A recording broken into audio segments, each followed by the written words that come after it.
Football বিশ্বকাপের মঞ্চে সাধারণত নজর কাড়ে তারকা খেলোয়াড়দের পারফরমেন্স, কিন্তু এবার আলোচনার কেন্দ্রবিন্দুতে এসেছে হাইতির জার্সি। কারণ নিজেদের জার্সিতে তারা জায়গা দিয়েছে পোল্যান্ডের জাতীয় পতাকাকে। প্রথম দেখায় বিষয়টি অবাক করা মনে হলেও এর পেছনে লুকিয়ে আছে 220 বছরের পুরনো এক ঐতিহাসিক বন্ধুত্বের গল্প।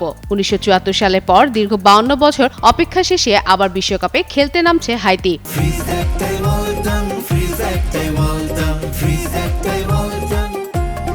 তাদের নতুন হোম ও অ্যাওয়ে জার্সি কোমরের কাছে রয়েছে পোল্যান্ডের সাদা লাল পতাকার নকশা।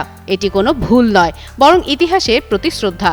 1802 সালে ফরাসি শাসনের বিরুদ্ধে স্বাধীনতার লড়াইয়ে নেপোলিয়নের পাঠানো বহু পোলিশ সৈনিক হাইতি বিরোধীদের পাশে দাঁড়ান। স্বাধীনতার আকাঙ্ক্ষা থেকে তারা ফরাসি বাহিনীর বদলে হাইতি সংগ্রামীদের সমর্থন করেন। সেই যৌথ লড়াইয়ের ফলে 1804 সালে স্বাধীনতা অর্জন করে হাইতি।